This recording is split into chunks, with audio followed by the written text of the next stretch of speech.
Hi guys, welcome to കാനല learnings. So നമ്മൾ revision ആയിരുന്നു ചെയ്തുകൊണ്ടിരുന്നത് അല്ലേ, ഫസ്റ്റ് ചാപ്റ്ററിന്റെ. സോ നമ്മൾ നെർവസ് സിസ്റ്റത്തിനെ കുറിച്ചിട്ടാണ് ഇനി ഡിസ്കസ് ചെയ്യാനുള്ളത് അല്ലേ. സോ നമുക്ക് ഇനി ഡിസ്കസ് ചെയ്യാനുള്ളത് നെർവസ് സിസ്റ്റം. സോ നെർവസ് സിസ്റ്റത്തിന്റെ ക്ലാസിഫിക്കേഷൻ നമുക്ക് നോക്കണം. നെർവസ് സിസ്റ്റം രണ്ട് ക്ലാസിഫിക്കേഷൻ ഉണ്ട്. ഒന്ന് സെൻട്രൽ നെർവസ് സിസ്റ്റം, അതിന് ഞാൻ CNS എന്ന് പറഞ്ഞിട്ടുണ്ട്. അടുത്തതോ പെരിഫറൽ നെർവസ് സിസ്റ്റം, അതിന് ഞാൻ PNS എന്നും പറഞ്ഞിട്ടുണ്ട്. ഇത് ഞാനിട്ട പേരല്ല, നേരത്തെ ആർക്കെയോ പറഞ്ഞിട്ടുള്ള പേരുകളാണ്. ഓക്കെ, സോ സെൻട്രൽ നെർവസ് സിസ്റ്റത്തിനെ നമ്മൾ എന്ത് വിളിക്കും? CNS എന്ന് വിളിക്കും. പെരിഫറൽ നെർവസ് സിസ്റ്റത്തിനെ PNS എന്ന് വിളിക്കും. ഇതാണ് നെർവസ് സിസ്റ്റത്തിന്റെ ക്ലാസിഫിക്കേഷൻ. സെൻട്രൽ നെർവസ് സിസ്റ്റത്തിൽ നിങ്ങൾക്ക് രണ്ട് ഭാഗമാണ് പഠിക്കാനുള്ളത്.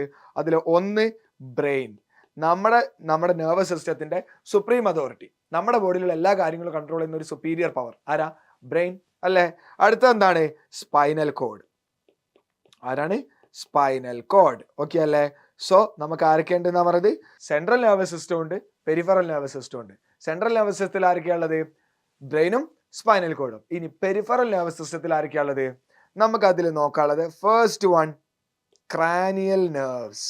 അതായത് നമ്മുടെ ബ്രെയിനിൽ നിന്നും അറൈസ് ചെയ്യുന്ന നെർവുകളെയാണ് നമ്മൾ എന്ത് വിളിക്കുക? ക്രാനിയൽ നെർവ്സ് എന്ന് വിളിക്കുക. ഓക്കെ അല്ലേ. ക്രാനിയൽ നെർവ്സ് അത് എത്ര ഉണ്ടെന്ന് അറിയോ? 12 പെയർ, 12 പെയർ. ഓക്കെ, അതുപോലെ നമുക്ക് എന്തും കൂടെ ഉണ്ട്? പെരിഫറൽ നെർവസ് സിസ്റ്റത്തിൽ വേറൊരു നെർവിന്റെ ഗ്രൂപ്പും കൂടെ പഠിക്കാനുണ്ട്. അതാണ് സ്പൈനൽ നെർവ്സ് അഥവാ സ്പൈനൽ കോഡിൽ നിന്നും അറൈസ് ചെയ്യുന്ന നെർവ്സ്. അത് എത്ര ഉണ്ട്? 31 പെയർ, 31 പെയർ. ഒരു പെയർ എന്ന് പറഞ്ഞാൽ 2 അല്ലേ, അപ്പൊ 12 പേർ എന്ന് പറഞ്ഞാൽ 24, 31 പേർ എന്ന് പറഞ്ഞാൽ 62. ഓക്കെ, സോ 12 പേരുള്ള നെർവ് ഒന്ന് ആലോചിച്ച് നോക്കുക. ബ്രെയിനിൽ നിന്നും 12 ഈ സൈഡിലോട്ടും 12 ഈ സൈഡിലോട്ടും. സ്പൈനൽ നെർവ്സ് നമ്മുടെ നട്ടലിന്റെ ഉള്ളിലൂടെ അല്ലേ സ്പൈനൽ കോഡ് പോകുന്നത്, അഥവാ വെർട്ടിബ്രൽ കോളത്തിന്റെ ഉള്ളിലൂടെ, നമുക്ക് പുറത്തിലൂടെ നമ്മുടെ ബാക്കിലൂടെ എന്തുണ്ട്? നട്ടലുണ്ട് അഥവാ വെർട്ടിബ്രൽ കോളം ഉണ്ട്. അതിന്റെ ഉള്ളിലാണ് ആരുള്ളത്? സ്പൈനൽ കോഡ് ഉള്ളത്. അതിന്റെ റൈറ്റ് സൈഡിലോട്ട് 31 ഉണ്ടാവും, ലെഫ്റ്റ് സൈഡിലോട്ട് 31 ഉണ്ടാവും. ഓക്കെ അല്ലേ. സോ ഇതാണ് എന്ത്? നമ്മുടെ central nervous system, peripheral nervous system അഥവാ നെർവസ് സിസ്റ്റത്തിന്റെ ക്ലാസിഫിക്കേഷൻ. ആദ്യം നമുക്ക് ബ്രെയിനെ കുറിച്ചിട്ട് പഠിക്കാം. ബ്രെയിൻ എന്ന് പറഞ്ഞാൽ നമ്മുടെ സെൻട്രൽ നെർവസ് സിസ്റ്റത്തിൽ നമ്മൾ ഫസ്റ്റ് പഠിക്കുന്നത്, അല്ലെങ്കിൽ നമ്മുടെ നെർവസ് സിസ്റ്റത്തിന്റെ സെൻട്രൽ പാർട്ട്. ഓക്കെ, ബ്രെയിൻ എന്ന് പറയുന്നതാണ് നമ്മുടെ നെർവസ് സിസ്റ്റത്തിന്റെ സെൻട്രൽ പാർട്ട്. ഇനി ബ്രെയിൻ എന്തിന്റെ ഉള്ളിലാണ് പ്രൊട്ടക്ട് ചെയ്തിട്ടുള്ളത്? സ്കള്ളിന്റെ ഉള്ളിൽ. നമുക്കറിയാം, നമുക്ക് തലയോട്ടി ഉണ്ട് അല്ലേ. സോ സ്കൾ എന്ന് പറയുന്നത് തലയോട്ടിയാണ്. അതിന്റെ ഉള്ളിലാണ് ആരുള്ളത്? അതിന്റെ ഉള്ളിലും മെനിഞ്ചസ് എന്ന് പറയുന്ന മെംബ്രെയിൻ ഉണ്ട്. മെനിഞ്ചസ് എന്ന് പറയുന്നത് 3 ലെയേർഡ് മെംബ്രെയിനാണ്. എന്താണ്? 3 ലെയേർഡ് മെംബ്രെയിൻ. ഈ പറയുന്ന 3 ലെയേർഡ് മെംബ്രെയിൻ ബ്രെയിനെ പ്രൊട്ടക്ട് ചെയ്യുന്നുണ്ട്. അതുപോലെ ഒരാളും കൂടെ ഉണ്ട്, സെറിബ്രോ സ്പൈനൽ ഫ്ലൂയിഡ്. അപ്പൊ ബ്രെയിനെ പ്രൊട്ടക്ട് ചെയ്യുന്ന ആരൊക്കെയെന്നൊരു ക്വസ്റ്റ്യൻ വരാം. ആരൊക്കെയാ? സ്കള്ളുണ്ട്, മെനിഞ്ചസ് എന്ന് പറയുന്ന 3 ലെയേർഡ് മെംബ്രെയിൻ ഉണ്ട്, അതുപോലെ സെറിബ്രോ സ്പൈനൽ ഫ്ലൂയിഡ് എന്ന് പറയുന്ന ഫ്ലൂയിഡും ഉണ്ട്. ഓക്കെ, സോ ഇങ്ങനെ 3 ആൾക്കാരുണ്ട്, ഇമ്പോർട്ടന്റ് ആണ്. ഇനി നോക്കിയേ, ഈ പറയുന്ന സെറിബ്രോ സ്പൈനൽ ഫ്ലൂയിഡ് എവിടെയാ കാണുന്നത്? നമുക്കറിയാം, നമ്മുടെ സ്കള്ളിന്റെ ഉള്ളിൽ. ഇപ്പൊ നോക്കി, നമ്മൾ സ്കള്ളിൽ തുറന്നു കഴിഞ്ഞാൽ അവിടെ ആരുണ്ടാവും? മെനിഞ്ചസ് കൊണ്ട് കവർ ചെയ്തിട്ടുള്ള ബ്രെയിൻ ഉണ്ടാവും. ആ മെനിഞ്ചസ് നമ്മൾ എടുത്തു കഴിഞ്ഞാൽ അതിന്റെ ഉള്ളിൽ ആരുണ്ടാവും? സെറിബ്രോ സ്പൈനൽ ഫ്ലൂയിഡിൽ നിൽക്കുന്ന ബ്രെയിൻ ഉണ്ടാവും. ഓക്കെ, ഇനി എക്സാമിന് ചോദിക്കുന്ന ഒരു ക്വസ്റ്റ്യൻ ആണ്, എന്താണ് സെറിബ്രോ സ്പൈനൽ ഫ്ലൂയിഡ്? എന്തൊക്കെയാണ് സെറിബ്രോ സ്പൈനൽ ഫ്ലൂയിഡിന്റെ ഫംഗ്ഷൻ? ചോദിക്കാറുണ്ട്, ഒരുപാട് തവണ ചോദിച്ചിട്ടുണ്ട് കേട്ടോ. എന്താണ് സെറിബ്രോ സ്പൈനൽ ഫ്ലൂയിഡ്? നമുക്ക് നോക്കാം.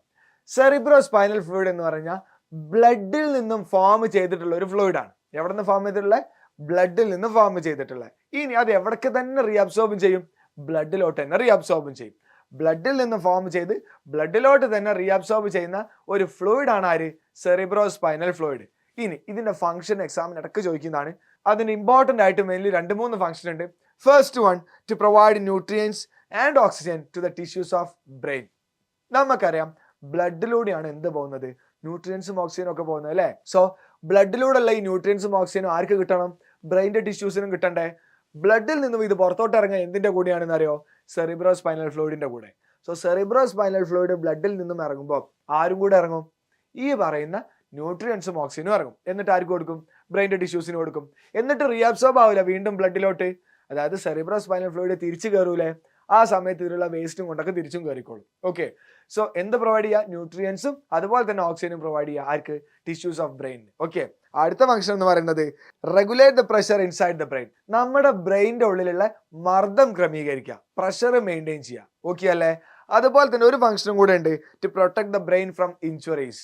ഡാമേജ് ആവാൻ ചാൻസ് ഉണ്ട്. ബ്രെയിൻ എന്തെങ്കിലും അടി കിട്ടിയാൽ, നമ്മുടെ തലക്ക് എന്തെങ്കിലും അടി കിട്ടിയാൽ, നമ്മുടെ തലക്ക് എന്തെങ്കിലും ഒരു ഹെവി ആയിട്ടൊരു ഒരു ഇഞ്ചുറി, ഒരു ട്രോമ പറ്റിയെന്ന് വിചാരിച്ചോ, സോ നമ്മുടെ ബ്രെയിനിന് ഡാമേജ് വരാൻ ചാൻസ് ഉണ്ട്. സോ അതിൽ നിന്നൊക്കെ പ്രൊട്ടക്ട് ചെയ്യണം ബ്രെയിനെ. എങ്ങനെയാ? നമ്മുടെ ബ്രെയിൻ ഈ പറയുന്ന ഫ്ലൂയിഡിൽ ഇറങ്ങി നിൽക്കല്ലേ ചെയ്യുന്നത്. സോ അതിൽ വരുന്ന ഡാമേജ്, നമ്മുടെ തലയ്ക്ക് വരുന്ന ഡാമേജ് ബ്രെയിനിന് ഇമ്പാക്ട് വരുത്തരുത്. സോ നമുക്കറിയാം ഒരു വെള്ളത്തിന്റെ അടിയിലുള്ള കല്ലിന് തീരെ വെയിറ്റ് ഉണ്ടാവില്ല അല്ലേ. അതെന്ത് ചെയ്യും, നമ്മൾ അവിടെ ഇട്ട് കഴിഞ്ഞാൽ അത് മെല്ലെ താഴത്തോട്ട് പോവുള്ളൂ. അതേ സമയത്ത് നമ്മൾ എയറിൽ നിന്നിട്ടാലോ പെട്ടെന്ന് താഴത്തോട്ട് പോകും.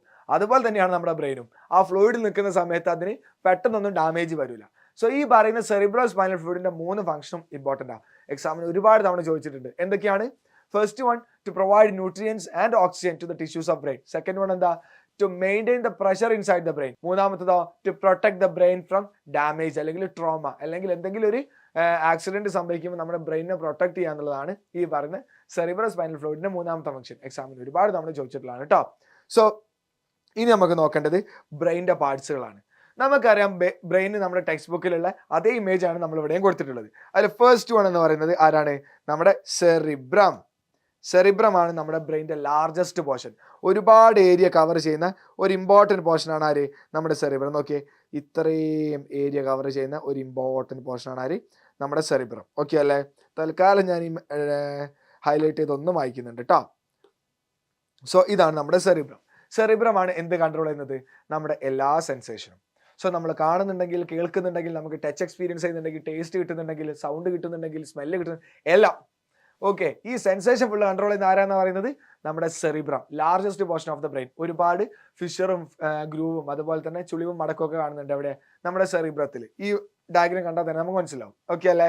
ഇനി അതുപോലെ തന്നെ ഇവിടെ എന്ത് കാണുന്നുണ്ട്? Grey coloured outer part. അതുപോലെ തന്നെ മെഡുല്ല ഭാഗത്ത് ഉള്ളിൽ എന്ത് കാണുന്നുണ്ട്? വൈറ്റ് കളേർഡ് ഇന്നർ പാർട്ടും കാണുന്നുണ്ട്. അതായത് നമ്മുടെ സെറിബ്രത്തിന്റെ ഉള്ളിൽ നോക്കിക്കഴിഞ്ഞാൽ അവിടെ എന്താ കാണുന്നത്? White colour. ഉൾഭാഗത്തിന് നമ്മൾ മെഡുല്ല എന്ന് വിളിക്കും, ഔട്ടർ പാർട്ടിന് നമ്മൾ കോർട്ടക്സ് എന്ന് വിളിക്കും. ഓക്കെ. സോ നമ്മുടെ സെറിബ്രത്തിന്റെ മെഡുല്ല പാർട്ടിൽ വൈറ്റ് കളറും അഥവാ വൈറ്റ് മാറ്ററും അതുപോലെ നമ്മുടെ സെറിബ്രത്തിന്റെ കോർട്ടക്സ് ഭാഗത്ത് ഗ്രേ മാറ്ററും കാണുന്നുണ്ട്, due to the presence of myelin sheath. Myelin sheath ഉള്ള ഭാഗത്ത് എന്ത് അപ്പിയറൻസ് ഉണ്ടാവും അറിയോ?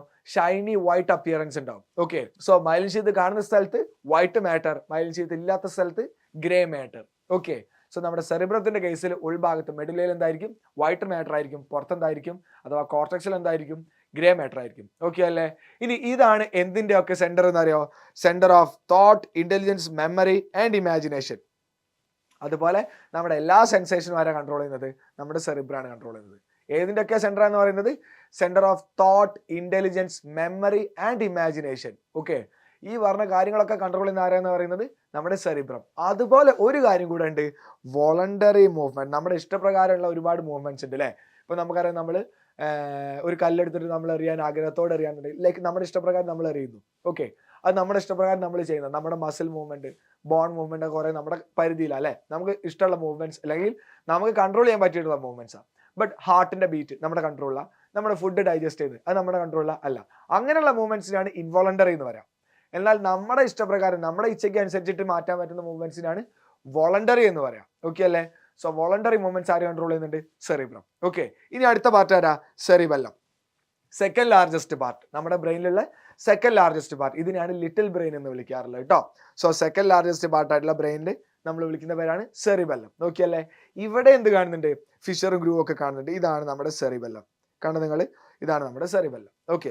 ഇനി ഇവിടെ എന്ത് കാണുന്നുണ്ട്? ഫിഷറും ഗ്രൂവും ഒക്കെ കാണുന്നുണ്ട്. ഓക്കെ അല്ലേ? ഇനി ഇവരാണ് എന്ത് കൺട്രോൾ ചെയ്യുന്ന അറിയോ? നമ്മുടെ ബോഡിയിലുള്ള മസ്കുലാർ ആക്ടിവിറ്റീസ്. അതായത് മസ്കുലാർ ആക്ടിവിറ്റീസ് കോർഡിനേറ്റ് ചെയ്തിട്ട് നമ്മുടെ ബോഡീനെ ഇക്വിലിബ്രിയത്തിൽ നിർത്തുക. അതായത് ഒരാൾ ഇപ്പം നടന്നുകൊണ്ടിരിക്കുമ്പോൾ നമുക്ക് നോക്കി കഴിഞ്ഞാൽ മനസ്സിലാവും അയാൾക്കൊരു പ്രശ്നമില്ലാന്ന്. എന്നാൽ ഒരാൾ കള്ളു കുടിച്ചിട്ട് നടക്കാന്ന് വിചാരിച്ചോ, ആൽക്കഹോൾ ഡ്രങ്ക് ചെയ്തിട്ട് നടക്കാന്ന് വിചാരിച്ചോ, സോ അയാൾക്ക് 2 കല്ല് മര്യാദക്ക് നിൽക്കാൻ പറ്റുമോ? ഇല്ല. അയാളുടെ മസ്കുലാർ ആക്ടിവിറ്റീസ് ഒക്കെ കോർഡിനേറ്റ് ചെയ്തിട്ടുണ്ടാവുമോ? ഇല്ല. അതൊക്കെ ഇറഗുലർ ആയിരിക്കും അല്ലേ. സോ ആൽക്കഹോൾ കുടിച്ച ഒരാൾക്കുള്ള പ്രശ്നം എന്താണെന്ന് മനസ്സിലായില്ലേ? നോർമലി ഒരാൾ നിൽക്കുന്ന സിറ്റുവേഷൻ മനസ്സിലായില്ലേ? നോർമൽ ആയിട്ട് നിൽക്കാൻ ഹെൽപ്പ് ചെയ്യുന്ന ആരാന്ന് പറയുന്നത് സെറിബെല്ലം. ഓക്കെ. സോ സെറിബെല്ലം നമ്മുടെ മസ്കുലാർ ആക്ടിവിറ്റീസ് ഒക്കെ കോർഡിനേറ്റ് ചെയ്തിട്ട് ബോഡി എന്ത് സ്റ്റേറ്റിൽ നിലനിർത്തും? ഇക്വിലിബ്രിയം സ്റ്റേറ്റിൽ. ഓക്കെ അല്ലേ? ഇതാണ് സെറിബെല്ലം. ഇനി മൂന്നാമത്തെ ആരാ? Medulla oblongata. മെഡുല്ല ഒബ്ലോങ്കേറ്റ എന്ന് പറഞ്ഞാൽ ഇത്രയേ ഉള്ളൂ, നമ്മുടെ ബ്രെയിനിന്റെ ലാസ്റ്റ് പോർഷനിലോട്ട് വരുന്നതാണ്, അല്ലെങ്കിൽ ഒരു റോഡ് ഷേപ്പിൽ കാണുന്ന ഭാഗമാണ് ഇത് നമ്മുടെ മെഡുല്ല ഒബ്ലോങ്കേറ്റ. ഓക്കെ അല്ലേ? ഇനി ഇവരുടെ ഫംഗ്ഷൻ എന്താണെന്ന് അറിയോ? ഇൻവോളണ്ടറി ആക്ഷൻസ് കൺട്രോൾ ചെയ്യുക. നമ്മൾ പറഞ്ഞു നമ്മുടെ ബോഡിയിൽ ഡൈജഷൻ നടക്കുന്നുണ്ട്, നമ്മൾ കഴിക്കുന്ന ഫുഡിന് കുറേ മൂവ്മെന്റ് നടക്കുന്നുണ്ട്, അതുപോലെ തന്നെ നമ്മുടെ ബ്രീത്ത് ചെയ്യുന്ന സമയത്ത് നമ്മുടെ ലങ്സ് മൂവ് ചെയ്യുന്നുണ്ട്, അതുപോലെ നമ്മുടെ ഡയഫ്രം മൂവ് ചെയ്യുന്നുണ്ട്, നമ്മുടെ ബ്ലഡ് മൂവ് ചെയ്യുന്നുണ്ട്, ഹാർട്ട് ബീറ്റ് ചെയ്യുന്നുണ്ട്. ഇതൊന്നും നമ്മുടെ കൺട്രോളല്ല. ഇതൊക്കെ ചെയ്യുന്ന ആരാ? അതൊക്കെ ഇൻവോളണ്ടറി മൂവ്മെന്റ്സാ. ഇതൊക്കെ ആരുടെ കൺട്രോളായിരിക്കും? മെഡുല്ലേന്റെ കൺട്രോളായിരിക്കും. ഓക്കെ അല്ലേ? സോ മെഡുല്ല ഒബ്ലോങ്കേറ്റ ആണ് എന്ത് കൺട്രോൾ ചെയ്യുന്നത്? ഇൻവോളണ്ടറി മൂവ്മെന്റ്സ് കൺട്രോൾ ചെയ്യുന്നത്. ഓക്കെ, സോ വോളണ്ടറി മൂവ്മെന്റ്സ് നമ്മുടെ സെറിബ്രവും, ഇൻവോളണ്ടറി നമ്മുടെ മെഡുല്ല ഒബ്ലോങ്കേറ്റയും. ഓക്കെ, റോഡ് ഷേപ്പിൽ നമ്മുടെ സെറിബ്രത്തിന്റെ അടുത്തായിട്ട് കാണപ്പെടുന്ന ഭാഗമാണ് നമ്മുടെ മെഡുല്ല ഒബ്ലോങ്കേറ്റ. ഓക്കെ, ഇനി അടുത്ത ആരാ? തലാമസ്. തലാമസ് എന്ന് പറഞ്ഞാൽ സെറിബ്രത്തിന്റെ അടുത്തായിട്ട് കാണപ്പെടുന്ന ഭാഗമാണ് തലാമസ്. ഈ ഭാഗത്താണ് നമ്മുടെ തലാമസ് എന്ന് വിളിക്കുന്നത്. ഓക്കെ, തലാമസിന്റെ ജോലി എന്താണെന്ന് അറിയോ? Act as A relay station. എന്തിന്റെ റിലേ സ്റ്റേഷൻ എന്ന് അറിയോ? ഇമ്പൾസുകളുടെ റിലേ സ്റ്റേഷൻ. സെറിബ്രത്തിലോട്ട് വരുന്ന ഇമ്പൾസുകൾ നമ്മുടെ തലാമസ് വഴിയാ പോവാ. സെറിബ്രത്തിൽ നിന്ന് എന്തെങ്കിലും ഇറങ്ങി വരുന്നുണ്ടെങ്കിൽ, നമ്മുടെ ബോഡിയിലോട്ട് വേറെ എങ്ങോട്ടെങ്കിലും വരുന്നുണ്ടെങ്കിൽ അതും തലാമസ് വഴിയാ വരിക. ഓക്കെ, സോ സെറിബ്രത്തിലോട്ടുള്ള ഇമ്പൾസുകളുടെ ഒരു റിലേ സ്റ്റേഷൻ ആണ് ആര്? നമ്മുടെ തലാമസ്. സോ ഇമ്പോർട്ടൻസ് നോക്കിയിട്ട് എങ്ങോട്ടാണോ ട്രാൻസ്മിറ്റ് ചെയ്യേണ്ടത് അത് നോക്കിയിട്ട് ട്രാൻസ്മിറ്റ് ചെയ്തോളും ആര്? തലാമസ്. സോ ഇമ്പൾസുകൾ ഇമ്പോർട്ടൻസ് നോക്കിയിട്ട് ട്രാൻസ്മിറ്റ് ചെയ്യുന്ന ആളാണ് ആര്? നമ്മുടെ thalamus. Analyse the impulse from various part of the body and send important ones to cerebrum. സെറിബ്രത്തിലോട്ട് സെൻഡ് ചെയ്യേണ്ട ഇമ്പോർട്ടന്റ് ആയിട്ടുള്ള ഇമ്പൾസുകളെ ട്രാൻസ്മിറ്റ് ചെയ്യുക. അതാണ് ആര് പരിപാടി? തലാമസിന്റെ പരിപാടി. അടുത്ത ആരാ? Hypo thalamus. ഹൈപ്പോ തലാമസ് എന്ന് പറഞ്ഞാൽ തലാമസിന്റെ താഴെ കാണപ്പെടുന്ന ഭാഗമാണ്. ഹൈപ്പോ എന്ന് പറഞ്ഞാൽ ബിലോ തലാമസ്. അതാണ് ആര്? Hypo thalamus. ഇതിന്റെ ഫംഗ്ഷൻ എന്താ? നമ്മുടെ ബോഡിയിലെ ഹോമിയോസ്റ്റാസിസ്. ഹൈപ്പോ തലാമസ് ആണ് നമ്മുടെ ബോഡിയിലെ ഹോർമോൺസ് ഒക്കെ കൺട്രോൾ ചെയ്യുന്ന എൻഡോക്രൈൻ സിസ്റ്റം കൺട്രോൾ ചെയ്യുന്നത്. ഏത് സിസ്റ്റം? Endocrine system. അത് 3rd ചാപ്റ്ററിൽ നമ്മൾ പഠിച്ചിട്ടുള്ള അല്ലേ? സോ എൻഡോക്രൈൻ സിസ്റ്റം കൺട്രോൾ ചെയ്യുന്നത് എന്താണ്? നമ്മുടെ ബോഡിയിലെ ഹോമിയോസ്റ്റാസിസ്. സോ ഈ പറയുന്ന ഹൈപ്പോ തലാമസിന്റെ ജോലി എന്താ? Maintenance of homeostasis. ഓക്കെ, ഇതിനെ കുറിച്ചിട്ട് നമ്മൾ 3rd ചാപ്റ്ററിൽ ഡിസ്കസ് ചെയ്യും അല്ലേ? ഓൾറെഡി നമ്മൾ പഠിച്ചിട്ടുള്ളതാണ്. സോ ഈ ഇത്രയും ഭാഗമാണ് നമുക്ക് ടെക്സ്റ്റ് ബുക്കിൽ പഠിക്കാനുള്ളത്. ഓക്കെ, എക്സാമിന് ഇത്ര തന്നെ ചോദിച്ചിട്ട് കണ്ടിട്ടുള്ളൂ. ഭാവിയിൽ നിങ്ങൾ ഇനി വലിയ ക്ലാസ്സിലൊക്കെ പോകുമ്പോൾ നമുക്കറിയാം ഇത് ബ്രെയിനിന്റെ ജസ്റ്റ് ഒരു ബ്രീഫ് മാത്രമാണ്. ബ്രെയിനിൽ ഒരുപാട് പാർട്സ് ഉണ്ട്, ഇന്നും കണ്ടുപിടിക്കാത്ത കുറെ കാര്യങ്ങളുണ്ട്. ഓക്കെ, അതായത് മനുഷ്യനെ കുറിച്ചിട്ട് മനുഷ്യന്റെ ബ്രെയിനിലുള്ള കുറെ കാര്യങ്ങൾ ഇപ്പോഴും കണ്ടുപിടിച്ചിട്ടില്ല. അതുപോലെ വളരെ ചുരുക്കം മാത്രമേ നമുക്ക് പഠിക്കാനുള്ളൂ. ഇനി നമുക്ക് പഠിക്കാനുള്ളത് സ്പൈനൽ കോഡിനെ കുറിച്ചിട്ടാണ്. എന്താണ് സ്പൈനൽ കോഡ്? നമ്മൾ ബ്രെയിന് തീർത്തു. അടുത്ത സെൻട്രൽ നെർവസ് സിസ്റ്റത്തിലെ പാർട്ടാണ് സ്പൈനൽ കോഡ്. സോ നമുക്ക് സ്പൈനൽ കോഡിനെ കുറിച്ചിട്ട് നോക്കിയാലോ. സ്പൈനൽ കോഡ് എന്ന് പറഞ്ഞാൽ മെഡുല്ല ഒബ്ലോങ്കേറ്റന്റെ എക്സ്റ്റെൻഡ് ആയിട്ട് വരുന്ന പോർഷനാണ്, അല്ലെങ്കിൽ മെഡുല്ല ഒബ്ലോങ്കേറ്റ കഴിഞ്ഞ് താഴത്തോട്ട് വരുന്ന പോർഷനാണ് നമ്മുടെ സ്പൈനൽ കോഡ്. ഓക്കെ, മെഡുല്ല ഒബ്ലോങ്കേറ്റന്റെ കണ്ടിന്യൂവേഷൻ ആണെന്നാണ് പറയുന്നത്. ഓക്കെ, ഇനി നമുക്ക് സ്പൈനൽ കോഡിനെ കുറിച്ചിട്ട് നോക്കുകയാണെന്നുണ്ടെങ്കിൽ സ്പൈനൽ കോഡ് എന്തിന്റെ ഉള്ളിലാണ് പ്രൊട്ടക്ട് ചെയ്തിട്ടുള്ളത്? നമ്മുടെ വെർട്ടിബ്രൽ കോളം അഥവാ നട്ടെല്ലിന്റെ ഉള്ളിൽ. ഓക്കെ, ഇവിടെ ഈ ഡയഗ്രത്തിൽ കണ്ട നിങ്ങൾ നമ്മുടെ ബ്രെയിൻ ഉണ്ട്. ഇവിടെ ബ്രെയിനിൽ നിന്നുള്ള സ്പൈനൽ കോഡ്, ഇതിലൂടെ സ്പൈനൽ കോഡ് ഉണ്ട്. അത് എന്തിന്റെ ഉള്ളിലുള്ളത്? നട്ടെല്ലിന്റെ ഉള്ളിൽ. ഇതൊക്കെ ആരാണ്? നമ്മുടെ നട്ടെൽ അഥവാ vertebral column. Okay, so vertebral കോളത്തിന്റെ ഉള്ളിലാണ് ആരുള്ളത്? നമ്മുടെ സ്പൈനൽ കോഡ് ഉള്ളത്. ഓക്കെ, സോ ഇനി നേരത്തെ നമ്മൾ മെനിഞ്ചസ് പറഞ്ഞിട്ടുണ്ടായിരുന്നില്ല, ബ്രെയിനെ കവർ ചെയ്തിട്ടുള്ള ഒരു 3 ലെയേർഡ് മെംബ്രെയിൻ. അത് സ്പൈനൽ കോഡിനെ കവർ ചെയ്യുന്നുണ്ടോ? ഓഫ് കോഴ്സ്, ഇവിടെ ഉണ്ട് എന്ത്? നമ്മുടെ മെനിഞ്ചസ്. അതായത് നമ്മുടെ ബ്രെയിനെ കവർ ചെയ്തിരുന്ന 3 ലെയേർഡ് മെംബ്രെയിൻ എവിടെയുണ്ട്? സ്പൈനൽ കോഡിലും ഉണ്ട്. അതായത് സ്പൈനൽ കോഡിനെയും കവർ ചെയ്യുന്നുണ്ട് ആര്? മെനിഞ്ചസ്. അതുപോലെ വേറൊരാളും കൂടെ ഉണ്ടായിരുന്നു അല്ലെ, സെറിബ്രോ സ്പൈനൽ ഫ്ലൂയിഡ്. ആ ഫ്ലൂയിഡ് ഇവിടെ ഉണ്ടോ? ഉണ്ട്. ഇവിടെ എവിടെയാ? Central canal. അതായത് നമ്മുടെ സ്പൈനൽ കോഡിന്റെ നടുക്കായിട്ട് സെൻട്രലായിട്ട് കാണപ്പെടുന്ന സെൻട്രൽ കനാൽ ഉണ്ട്. അതായത് ഈ ഡയഗ്രത്തിൽ നോക്കി കഴിഞ്ഞാൽ മനസ്സിലാവും, ഇതാണ് സെൻട്രൽ കനാൽ. കണ്ടോ, ഇവിടെ മാർക്ക് ചെയ്തിട്ടുള്ള നടുക്ക് കാണുന്ന ഒരു കനാലാണ്, അല്ലെങ്കിൽ ഒരു ഹോളാണ് ഈ പറയുന്നത് സെൻട്രൽ കനാൽ. അവിടെ എന്തുണ്ടെന്നാ പറയുന്നത്? സെറിബ്രോ സ്പൈനൽ ഫ്ലൂയിഡ് ഉണ്ട്. ഓക്കെ, അവിടെ എന്ത് കാണുന്നുണ്ട്? Cerebro spinal fluid. Okay, so നമ്മുടെ ബ്രെയിനിൽ ഉണ്ടായിരുന്ന അതുപോലൊക്കെ തന്നെയാണ്. ബ്രെയിൻ ആരെ പ്രൊട്ടക്ട് ചെയ്തിരുന്നത്? സ്കള്ള്. ഇവിടെ ആര് പ്രൊട്ടക്ട് ചെയ്യുന്നുണ്ട്? Vertebral column. ബ്രെയിനിൽ മെനിഞ്ചസ് ഉണ്ടായിരുന്നു, സ്പൈനൽ കോഡിലും മെനിഞ്ചസ് ഉണ്ട്. ബ്രെയിനിൽ CSF ഉണ്ടായിരുന്നു, അഥവാ സെറിബ്രോ സ്പൈനൽ ഫ്ലൂയിഡ് ഉണ്ടായിരുന്നു. സ്പൈനൽ കോഡിലും എന്തുണ്ട്? CSF ഉണ്ട്. ഓക്കെ അല്ലേ? സോ ഇതാണ് നമ്മുടെ സ്പൈനൽ കോഡിന്റെ ജസ്റ്റ് ഒരു ബ്രീഫ്. ഇനി നോക്കിയേ, സ്പൈനൽ കോഡിൽ എന്ത് കാണുന്നുണ്ട്? വൈറ്റ് മാറ്റർ കാണുന്നുണ്ട്, അതുപോലെ തന്നെ ഗ്രേ മാറ്ററും കാണുന്നുണ്ട്. എന്നാൽ നമ്മുടെ സെറിബ്രത്തിന്റെ നേരെ ഓപ്പോസിറ്റ് ഇല്ല. അതായത് സെറിബ്രത്തിന്റെ കേസിൽ മെഡുല്ലയിലായിരുന്നു എന്ത് കണ്ടിരുന്നത്? White matter. എന്നാൽ സ്പൈനൽ കോഡിന്റെ കേസിൽ കോർട്ടെക്സിലാണ് കാണുന്നത്. ഓക്കെ, കോർട്ടെക്സിലാണ് എന്ത് കാണുന്നത്? വൈറ്റ് മാറ്റർ കാണുന്നത്. മെഡുല്ലയിൽ ഇവിടെ എന്താണ്? ഗ്രേ മാറ്റർ ആണ്. Okay, so grey matter is inside, അതുപോലെ തന്നെ white matter is in outside. അതായത് മെഡുല്ലയിലായിരുന്നു എവിടെ കണ്ടിരുന്നത്? നമ്മുടെ സെറിബ്രത്തിൽ കണ്ടിരുന്നത്. ഇവിടെ നേരെ ഓപ്പോസിറ്റാ, ഔട്ട്സൈഡിലാണ് ആരെ കാണുന്നത്? നമ്മുടെ വൈറ്റ് മാറ്റർ കാണുന്നത്, ഇൻസൈഡിൽ എന്താ കാണുന്നത്, ഗ്രേ മാറ്റർ ആണ് സ്പൈനൽ കോഡിലുള്ളത്. ഓക്കെ, ഇതാണ് സ്പൈനൽ കോഡ്. ഇനി നോക്കിയേ, സ്പൈനൽ കോഡിന്റെ കേസിൽ 31 സ്പൈനൽ നെർവ്സ് ഉണ്ട്. അതായത് സ്പൈനൽ കോഡിന്റെ രണ്ട് സൈഡിലോട്ടും, ഇപ്പൊ നമുക്കറിയാം നമ്മുടെ ബാക്കിൽ എന്തുണ്ട്, സ്പൈനൽ കോഡിന്റെ രണ്ട് സൈഡിലോട്ടും എന്തുണ്ട്, സ്പൈനൽ നെർവ്സ് ഉണ്ട് അല്ലെ, 31 പേർ. റൈറ്റ് സൈഡിലോട്ട് 31, ലെഫ്റ്റ് സൈഡിലോട്ട് എന്തുണ്ട്, 31 ഉണ്ടായിരുന്നു. സോ ഈ നെർവ്സ് വരുന്ന അറ്റാച്ച് ചെയ്യുന്നത് രണ്ട് റൂട്ടിലൂടെയാണ്. സപ്പോസ് നിങ്ങൾ നോക്കിയേ, ഇതാണ് വരുന്ന ഒരു സ്പൈനൽ നെർവ് എന്ന് വിചാരിച്ചോട്ടാ.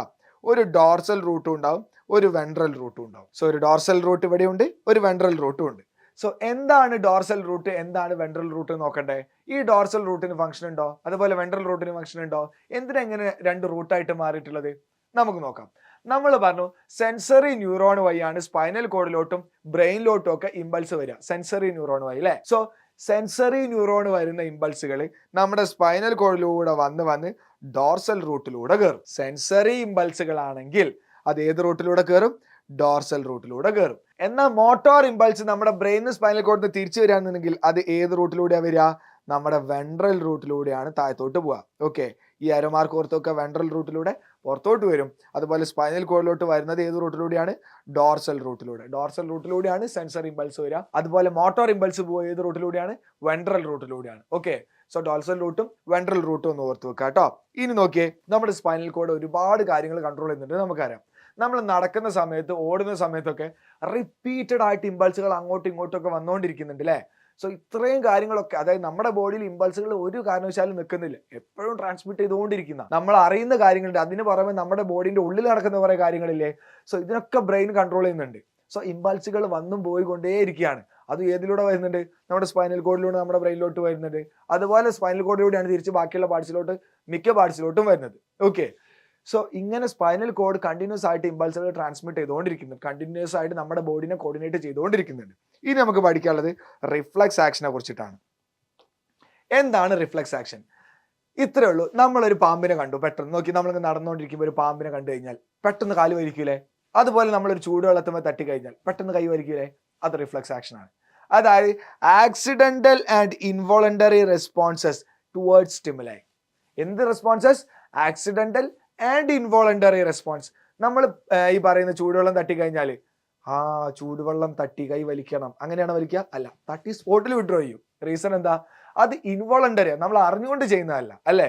തട്ടി എന്ന് അറിഞ്ഞിട്ടാണ് നമ്മൾ ചെയ്യുന്നത് അല്ല, ചൂട് അങ്ങോട്ട് നമുക്കൊരു ഇത്തിരി കിട്ടി കഴിഞ്ഞ സ്പോട്ടിൽ നമ്മൾ വലിക്കൂലേ. അതാണ് നമ്മളുടെ ഈ പറയുന്ന റിഫ്ലക്സ് ആക്ഷൻ എന്ന് പറയുന്നത്. ഓക്കെ, ചില സർട്ടൻ സ്റ്റിമുലസിനോട് നമ്മുടെ ബോഡി എടുക്കുന്ന റെസ്പോൺസ്, എന്ത് response? Accidental and involuntary response. അതിനാണ് എന്ത് വിളിക്കുക? റിഫ്ലക്സ് ആക്ഷൻ എന്ന് വിളിക്കുക. ഓക്കെ അല്ലേ. ഇത് നമ്മളുടെ കോൺഷ്യസ് ലെവലിൽ നടക്കുന്നതല്ല. They do not occur consciously, അല്ലെങ്കിൽ they do not happen consciously. Unconscious ആയിട്ട്, നമ്മൾ ബോധമില്ലാണ്ട് എന്നല്ല, നമ്മൾ അറിയാണ്ട്, നമ്മുടെ ബോധപൂർവം ചെയ്യുന്ന ഒരു കാര്യമല്ല. അതുകൊണ്ടാണ് പറയുന്നത് കോൺഷ്യസ് ആയിട്ടല്ല ഇത് നടക്കാന്ന് പറയുന്നത്. സോ നമുക്ക് റിഫ്ലക്സ് ആക്ഷന്റെ കാര്യങ്ങൾ നോക്കാം. നോക്കിയേ, ഇപ്പൊ ഇതിൽ ടെക്സ്റ്റ് ബുക്കിൽ മാർക്ക് ചെയ്തിട്ടുള്ള അതേ ഡയഗ്രാം ആണ് ഇവിടെയും കൊടുത്തിട്ടുള്ളത്. അപ്പം നമ്മുടെ ബോഡിയിലോട്ട് ആദ്യം എന്ത് വരണം? ഒരു സ്റ്റിമുലസ് വരണം. ഇവിടെ കൈ നേരെ ചൂടിലോട്ട് പോകുന്നുണ്ട്, അല്ലെങ്കിൽ ഒരു ഫയറിലോട്ട് പോകുന്നുണ്ട്. ആ തട്ടി കഴിഞ്ഞാൽ എന്ത് കിട്ടും? സ്റ്റിമുലസ് കിട്ടും. അത് ആര് റിസീവ് ചെയ്യും? അവിടെയുള്ള റിസെപ്റ്റർ റിസീവ് ചെയ്യും. എന്ത് ജനറേറ്റ് ചെയ്യും? ഇമ്പൾസ് ജനറേറ്റ് ചെയ്യും. അത് സെൻസറി ന്യൂറോണിലൂടെ പോകും. I repeat, sensory neuron. Sensory ന്യൂറോണിലൂടെ പോയിട്ട് എവിടേക്ക് എത്തും? നമ്മുടെ സ്പൈനൽ കോഡിലോട്ട് എത്തും. സ്പൈനൽ കോഡിൽ എന്തുണ്ടാക്കും? അതിന്റെ റെസ്പോൺസ് സ്പൈനൽ കോഡിൽ നിന്ന് ഉണ്ടാക്കും. അതായത് അത് ബ്രെയിന് വരെ പോവേണ്ട ആവശ്യമില്ല. So reflux action spinal cord control ചെയ്യുന്നുണ്ട് കേട്ടോ. സോ അങ്ങനെയുള്ള റിഫ്ലക്സ് ആക്ഷൻ നമ്മൾ സ്പൈനൽ റിഫ്ലക്സ് എന്ന് പറയും. അത് തൽക്കാലം അവിടെ നിൽക്കട്ടെ, ഞാൻ പറഞ്ഞുതരാം. സോ ആദ്യം ഇത്രയേ ഉള്ളൂ. ഒരു സ്റ്റിമുലസ് കിട്ടി, ഒരു ചൂടുമേൽ തട്ടി, അതെന്ത് ചെയ്ത് ആ സ്റ്റിമുലസ് അവിടെയുള്ള റിസെപ്റ്ററിനെ കിട്ടി. ആ റിസെപ്റ്റർ ഇമ്പൾസ് ജനറേറ്റ് ചെയ്ത് സെൻസറി ന്യൂറോൺ വഴി പോകും. ഏതിലൂടെ പോകും? Sensory neuron. നേരെ വന്നിട്ട് നമ്മുടെ സ്പൈനൽ കോഡിന്റെ അടുത്തെത്തുമ്പം ഏത് റൂട്ടിലൂടെ കയറും? സെൻസറി ഇമ്പൾസാ. ഡോർസൽ റൂട്ടോ വെൻട്രൽ റൂട്ടോ? ഡോർസൽ റൂട്ടിലൂടെ അല്ലേ. സോ ഡോർസൽ റൂട്ടിലൂടെ നേരെ എങ്ങോട്ട് കയറും? നമ്മുടെ സ്പൈനൽ കോഡിലോട്ട് കയറും. ഇനി സ്പൈനൽ കോഡിൽ അവിടെ എന്തുണ്ടെന്ന് അറിയോ? ഒരു പ്രത്യേക തരം ന്യൂറോൺ ഉണ്ട്. അതിനെ നമ്മൾ എന്ത് വിളിക്കുക? ഇന്റർ ന്യൂറോൺ എന്ന് വിളിക്കും. എന്താ വിളിക്കുക? Inter neuron. സോ ഇന്റർ ന്യൂറോണിന്റെ ജോലി എന്താണെന്നറിയോ? ഇന്റർ ന്യൂറോൺ ആണ് കണക്ട് ചെയ്യുക. എന്തിനെ? സ്പൈനൽ കോഡ് ഉണ്ടാക്കുന്ന റെസ്പോൺസിനെ സെൻസറി ന്യൂറോണിന് മോട്ടോർ ന്യൂറോണിക്ക്. നമുക്കറിയാം സ്പൈനൽ കോഡ് റെസ്പോൺസ് ഉണ്ടാക്കും എപ്പോ? സെൻസറി ന്യൂറോണിലൂടെ. അതായത് ഡോർസൽ റൂട്ടിലൂടെ വരുന്ന സെൻസറി ഇമ്പൾസുകൾ എവിടേക്ക് എത്തുമ്പം? സ്പൈനൽ കോഡിൽ എത്തുമ്പോൾ അല്ലേ. അപ്പം ഡോർസൽ റൂട്ടിലൂടെ ഇമ്പൾസുകൾ വന്നു, സ്പൈനൽ കോഡിലെത്തി. അവിടെയുള്ള ഇന്റർ ന്യൂറോണിൽ നിന്ന് എന്തുണ്ടാക്കും? റെസ്പോൺസ് വരും. അത് നേരെ എങ്ങോട്ട് കണക്ട് ചെയ്ത് കൊടുക്കും? ഇന്റർ ന്യൂറോണെ മോട്ടോർ ന്യൂറോണിലോട്ട് കണക്ട് ചെയ്ത് കൊടുക്കും. സോ മോട്ടോർ ഇമ്പൾസ് രൂപത്തിൽ നേരെ തിരിച്ചു വരും.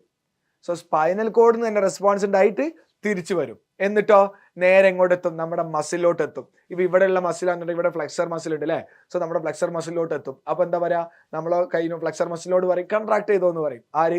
സ്പൈനൽ കോഡ് പറഞ്ഞിട്ടുണ്ടല്ലോ. അത് മോട്ടോർ ഇമ്പൾസ് രൂപത്തിൽ ഇവിടെ എത്തിക്കഴിഞ്ഞാൽ നമ്മളെ കൈ എന്ത് ചെയ്യും? മടക്കും. സോ ഇത്രയേ ഉള്ളൂ ഇമ്പൾസും കാര്യങ്ങളും വരുന്നത്.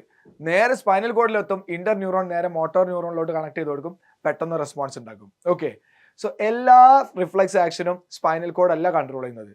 ചില റിഫ്ലെക്സ് ആക്ഷൻ നമ്മുടെ ബ്രെയിനും കൺട്രോൾ ചെയ്യുന്നുണ്ട്.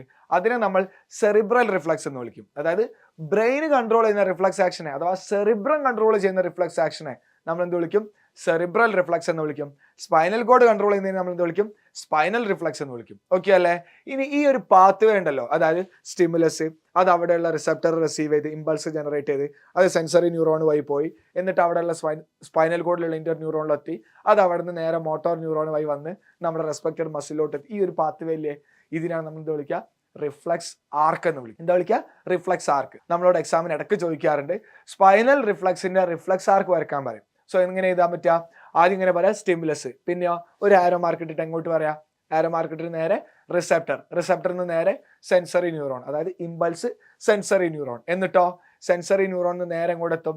സ്പൈനൽ കോഡിലുള്ള ഇന്റർ ന്യൂറോൺ. ഇപ്പം നമ്മൾ മാർക്ക് ചെയ്യാന്നുണ്ടെങ്കിൽ നമുക്ക് എങ്ങനെ മാർക്ക് ചെയ്യാം? സോ നോക്കി, ഞാൻ ഇവിടെ ജസ്റ്റ് ഒന്ന് മെൻഷൻ ചെയ്ത് തരാം. സോ ആദ്യം സ്റ്റിമുലസ്, എന്നിട്ടോ നമുക്ക് റിസെപ്റ്റർ, എന്നിട്ട് നമ്മുടെ സെൻസറി ന്യൂറോണിലോട്ട് ഇമ്പൾസാ വരിക അല്ലേ? So sensory neuron. എന്നിട്ടോ സെൻസറി ന്യൂറോണിന് നമ്മുടെ ഇന്റർ ന്യൂറോൺ, സ്പൈനൽ കോഡിലുള്ള ഇന്റർ ന്യൂറോൺ നേരെ നമ്മുടെ മോട്ടോർ ന്യൂറോൺ നേരെ റെസ്പെക്റ്റഡ് മസിൽ, അല്ലെങ്കിൽ മസിൽ എന്ന് എഴുതിയാലും മതി കേട്ടോ. സോ മസിൽ എന്തുണ്ടാക്കും? പെട്ടെന്ന് അതിനുള്ള റെസ്പോൺസ് ഉണ്ടാക്കും, കൈ വിഡ്രോ ചെയ്യും. ഇതാണ് നമ്മുടെ റിഫ്ലെക്സ് ആർക്ക് എന്ന് പറയുന്നത്. ഇനി നമുക്ക് അടുത്ത കാര്യം പഠിക്കാനുള്ളത് ഓട്ടോണോമസ് നെർവസ് സിസ്റ്റത്തിനെ കുറിച്ചിട്ടാണ്. Okay, so autonomous nervous system എന്താണ്? ഓട്ടോണോമസ് നെർവസ് സിസ്റ്റം എന്ന് അറിയോ? ഓട്ടോണോമസ് നെർവസ് സിസ്റ്റം ശരിക്കും പറഞ്ഞാൽ പെരിഫറൽ നെർവസ് സിസ്റ്റത്തിന്റെ ഒരു ക്ലാസിഫിക്കേഷനാണ്. നമ്മൾ പഠിച്ചിട്ടുണ്ടായിരുന്നു നെർവസ് സിസ്റ്റം രണ്ടായിട്ടാണ് അല്ലേ? സെൻട്രൽ നെർവസ് സിസ്റ്റം, പെരിഫറലും. ആ പെരിഫറലിന്റെ ക്ലാസിഫിക്കേഷൻ നമ്മൾ ശരിക്കും പഠിച്ചത് ക്രാനിയൽ നെർവ്സും സ്പൈനൽ നെർവ്സും. ശരിക്കും അത് വേറൊരു രീതിയിലാണ് വരുന്നത്. അതിൽ പെട്ടതാണ് എന്ത്? Autonomous nervous system. ഓക്കെ, തൽക്കാലം നിങ്ങൾ ഓർത്ത് വെക്കുക, ഓട്ടോണോമസ് നെർവസ് സിസ്റ്റം എന്ന് പറഞ്ഞാൽ പെരിഫറൽ നെർവസ് സിസ്റ്റത്തിന്റെ ക്ലാസിഫിക്കേഷനാണ്. ജസ്റ്റ് ഒന്ന് മനസ്സിലാക്കിയാൽ മതി. ഇനി ആ കാര്യം ഒന്ന് ഓർത്ത് വെച്ചാൽ മതി കേട്ടോ. ഇനി ഓട്ടോണോമസ് നെർവസ് സിസ്റ്റം നമ്മുടെ ബോഡിയിൽ എന്താ ചെയ്യുന്നതെന്ന് അറിയണ്ടേ? നോക്കാം നമുക്ക് എന്തൊക്കെയാണ് ചെയ്യുന്നത്. Activities that takes place beyond the conscious level are controlled by autonomous nervous system. നമ്മുടെ കോൺഷ്യസ് ലെവലിന് അപ്പുറം നമ്മുടെ ബോഡിയിൽ നടക്കുന്ന ചേഞ്ചുകൾ, നമ്മുടെ കാര്യങ്ങൾ കൺട്രോൾ ചെയ്യുന്ന ആരാന്നാ പറയുന്നത്? Autonomous nervous system. ഇനി ഈ autonomous nervous system peripheral nervous സിസ്റ്റത്തിന്റെ പാർട്ടാണ്. ഓട്ടോണോമസ് നെർവസ് സിസ്റ്റത്തിൽ വരുന്നത് രണ്ട് സിസ്റ്റമാണ്. ഒന്ന് സിമ്പതറ്റിക് നെർവസ് സിസ്റ്റം, അടുത്തത് പാരാസിമ്പതറ്റിക് നെർവസ് സിസ്റ്റം, അല്ലെങ്കിൽ സിംപ്ലി സിമ്പതറ്റിക് സിസ്റ്റം, അല്ലെങ്കിൽ പാരാസിമ്പതറ്റിക് സിസ്റ്റം. ഇങ്ങനെ രണ്ട് സിസ്റ്റമാണ് ഇതിൽ വരുന്നത്, ഓട്ടോണോമസ് നെർവസ് സിസ്റ്റത്തിൽ വരുന്നത്. സപ്പോസ് നമ്മുടെ ബോഡി ഒരു എമർജൻസി സിറ്റുവേഷനിലൂടെ കടന്നു പോകാന്ന് വിചാരിച്ചോ, ഒരു പട്ടി കടിക്കാൻ നേരെ വരുന്നു. ഓക്കെ, സോ ആ ഒരു സിറ്റുവേഷനിൽ നമ്മുടെ ബോഡിയിൽ നടക്കുന്ന എല്ലാ ചേഞ്ചുകളും കൺട്രോൾ ചെയ്യുന്നത്, അതായത് പട്ടി നമ്മളെ കടിക്കാണ്ടിരിക്കാൻ വേണ്ടിയിട്ട് നമ്മുടെ ബോഡി പല കാര്യങ്ങളും ചെയ്യൂലേ. നമ്മുടെ ബോഡിക്ക് അത്ര എനർജി വേണം, അതുപോലെ തന്നെ അത്ര നമ്മൾ എന്ത് ചെയ്യണം? ഓടണം, സ്പീഡിൽ ഓടണം. അതുപോലെ നമ്മുടെ കണ്ണിലോട്ട് നന്നായിട്ട് ലൈറ്റ് കയറണം.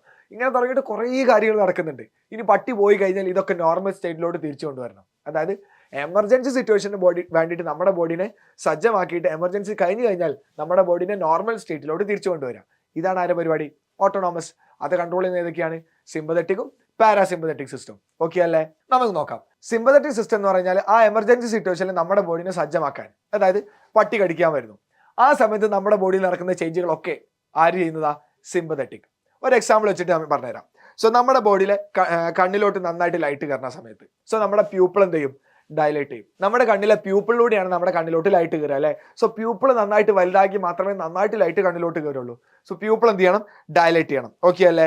അടുത്തത്, ആ ഒരു സമയത്ത് നമ്മുടെ തൊണ്ടയിലുള്ള വെള്ളം വറ്റുമോ വറ്റാണ്ടിരിക്കും? ഒരുപാട് സലൈവ് വരുമോ? ഒരിക്കലും ഇല്ല. തൊണ്ട വറ്റുന്ന പോലെ ഒരു ഫീൽ ഉണ്ടാവും അല്ലേ? സലൈവന്റെ പ്രൊഡക്ഷൻ ഡിഗ്രീസ് ആവും. അതാണ് അടുത്ത ചേഞ്ച്. അടുത്ത എന്താ? ആ ഒരു സമയത്ത്, ആ ഒരു പേടി വരുന്ന സമയത്ത് നമ്മൾ എന്ത് ചെയ്യും? എക്സ്പാൻഡ് ചെയ്യില്ലേ നമ്മുടെ ട്രക്കിയ? നമ്മൾ ഒരുപാട് എയർ ഇൻഹേൽ ചെയ്യും. സോ അത്ര എയർ നമ്മുടെ ഉള്ളിലോട്ട് പോകണമെന്നുണ്ടെങ്കിൽ നമ്മുടെ ട്രക്കിയ എന്ത് ചെയ്യണം? അഥവാ ശ്വാസനാളം എന്ത് ചെയ്യണം? എൻലാർജ് ചെയ്യണം. സോ ട്രക്കിയ എക്സ്പാൻഡ് ചെയ്യും. ഇനി ഹാർട്ട് ബീറ്റ് എന്ത് ചെയ്യും? ഹാർട്ട് മെല്ലെയാണ് പിടിക്കുക, അല്ല പട്ടാന്നിരിക്കും അല്ലേ? ഹാർട്ട് ബീറ്റ് കൂടിക്കൊണ്ടേ ഇരിക്കും. അതും ആരെ കൺട്രോൾ ചെയ്തത്? സിമ്പതറ്റിക്. അടുത്തത് ഗ്യാസ്ട്രിക് ആക്ടിവിറ്റീസ് ഒക്കെ സ്ലോ ഡൗൺ ആവും. അതായത് നമ്മുടെ ബോഡിയിലുള്ള ഡൈജസ്റ്റീവ് കാര്യങ്ങളൊക്കെ എന്ത് ചെയ്യും, സ്ലോ ഡൗൺ ചെയ്യും. എന്തിനു വേണ്ടിയിട്ടാണെന്നറിയോ, എനർജി നമ്മുടെ ബോഡിയിലേക്ക് കുറക്കാൻ വേണ്ടിയിട്ട്. അതായത് ആ ഒരു സമയത്ത് നമ്മുടെ ബോഡിയിൽ വേറെ രീതിയിലുള്ള എനർജി പ്രൊഡക്ഷൻ ഒക്കെ നിൽക്കാനൊക്കെ വേണ്ടിയിട്ട് എന്ത് ചെയ്യും, നമ്മുടെ ബോഡിയിലുള്ള ഗ്യാസ്ട്രിക് ആക്ടിവിറ്റീസ് ഒക്കെ സ്ലോ ഡൗൺ ആവും. ഓക്കെ അല്ലേ? ഇനി അടുത്ത എന്താണെന്നറിയോ, നമ്മുടെ ബോഡിക്ക് എനർജി നന്നായിട്ട് വേണ്ട ഒരു സമയമാണ്. സോ നമ്മുടെ ലിവറിലാണ് എന്ത് സ്റ്റോർ ചെയ്ത് വെച്ചിട്ടുള്ളത്, ഗ്ലൂക്കോസ്. എന്ത് ഫോമില്, ഗ്ലൈക്കോജൻ ആക്കിയിട്ട്. നമുക്കറിയാം നമ്മുടെ ബോഡിയിൽ എക്സസ് ആയിട്ട് വരുന്ന ഗ്ലൂക്കോസിനെ ഗ്ലൈക്കോജൻ എന്ന ഫോമിലോട്ട് മാറ്റിയിട്ടാണ് അവിടെ സ്റ്റോർ ചെയ്ത് വെക്കുന്നത്, ലിവറിൽ സ്റ്റോർ ചെയ്ത് വെക്കുന്നത്. ഈ ഒരു സമയത്ത് നമുക്ക് എനർജി വേണോ, ഒരുപാട് എനർജി വേണം. സോ എന്ത് ചെയ്യും, ലിവറിൽ സ്റ്റോർ ചെയ്ത് വെച്ചിട്ടുള്ള ഗ്ലൈക്കോജനെ തിരിച്ചെന്താക്കും, ഗ്ലൂക്കോസ് ആക്കും. അതുമാതിരി കൺട്രോൾ ചെയ്യുന്നതാണ് നമ്മുടെ സിമ്പതറ്റിക്. അടുത്ത എന്താണെന്നറിയോ, പെരിസ്റ്റാൾസിസ് സ്ലോ ഡൗൺ ആവും. എന്താ പെരിസ്റ്റാൾസിസ് എന്ന് പറഞ്ഞാൽ, നമുക്കറിയാം നമ്മൾ കഴിക്കുന്ന ഫുഡൊക്കെ നമ്മുടെ ഈസോഫാഗസ് മുതൽ നമ്മുടെ ലാർജ് ഇൻറ്റസ്റ്റൈനിലൂടെ ഒക്കെ പാസ് എങ്ങനെ പോകണം അല്ലേ, നമ്മുടെ ഈസോഫാഗസിൽ നിന്ന് ഇറങ്ങി നമ്മുടെ സ്റ്റൊമക്കിലെത്തി, അവിടുന്ന് സ്മോൾ ഇൻറ്റസ്റ്റൈൻ, ലാർജ് ഇൻറ്റസ്റ്റൈൻ, ഇങ്ങനെ പോകുന്ന സമയത്ത് നമ്മുടെ ഫുഡിന് വരുന്നൊരു റിതമിക് മസ്കുലാർ മൂവ്മെന്റ് ഉണ്ട്. അതിനെ നമ്മൾ എന്ത് വിളിക്കുന്നത്, പെരിസ്റ്റാൾസിസ് എന്ന് വിളിക്കുന്നത് അല്ലേ. സോ ആ പെരിസ്റ്റാൾസിസ് എന്താവും, സ്ലോ ഡൗൺ ആവും. പെരിസ്റ്റാൾസിസിനെ കുറിച്ചിട്ട് നമ്മൾ 9th പഠിച്ചിട്ടുണ്ടായിരുന്നു, ഡൈജഷൻ എന്നുള്ള ടോപ്പിക്കിൽ. അതായത് നമ്മുടെ ഫുഡിനെ റിതമിക് ആയിട്ട് താഴത്തോട്ട് സ്ലോ ഡൗൺ ആയത് കൊണ്ടുപോകുക, അല്ലെങ്കിൽ മെല്ലെ മെല്ലെ മെല്ലെ താഴത്തോട്ട് കൊണ്ടുപോകുക. അതാണെന്ത്, പെരിസ്റ്റാൾസിസ്. സോ പെരിസ്റ്റാൾസിസ് എന്താവും, സ്ലോ ഡൗൺ ആവും. അടുത്തെന്താണ്, urinary bladder regain normal state. അങ്ങനെ ഒരു സിറ്റുവേഷനിൽ നമുക്ക് മൂത്രമൊഴിക്കാൻ മുട്ടോ, അല്ലെങ്കിൽ മൂത്രമൊഴിക്കാൻ തീരെ ഉണ്ടാവാണ്ടിരിക്കോ, പേടി വരുന്ന സമയത്ത് നമുക്ക് നന്നായിട്ട് മൂത്രമൊഴിക്കാൻ പറ്റും അല്ലേ. അതിന്റെ റീസൺ ഇത്രയേ ഉള്ളൂ, നമ്മുടെ യൂറിനറി ബ്ലാഡറിൽ യൂറിൻ ഫില്ല് ചെയ്ത് നിൽക്കുന്നുണ്ടാവും അല്ലേ. ആ സമയത്ത് പേടി വരുന്നൊരു സിറ്റുവേഷനിൽ, എമർജൻസി സിറ്റുവേഷനിൽ യൂറിനറി ബ്ലാഡർ എന്ത് ചെയ്യും, നോർമൽ സ്റ്റേറ്റിലോട്ട് റീഗെയിൻ ചെയ്യും. അതായത് യൂറിനറി ബ്ലാഡർ കൺട്രാക്ട് ചെയ്ത് നിൽക്കുമ്പോഴാണ് യൂറിൻ അവിടെ നിൽക്കുക, അല്ലെങ്കിൽ യൂറിനറി ബ്ലാഡറിൽ നിൽക്കുക. യൂറിനറി ബ്ലാഡറിലുള്ള മസിൽ റിലാക്സ് ചെയ്ത് കഴിഞ്ഞാൽ യൂറിൻ പുറത്തോട്ട് വരും. നമ്മൾ മൂത്രമൊഴിക്കുമ്പോൾ സംഭവിക്കുന്നത് അതാണ്. യൂറിനറി ബ്ലാഡർ എന്ത് ചെയ്യും, നോർമൽ സ്റ്റേറ്റിലോട്ട് വരും, അല്ലെങ്കിൽ അവിടെയുള്ള മസിൽ റിലാക്സ് ചെയ്യും.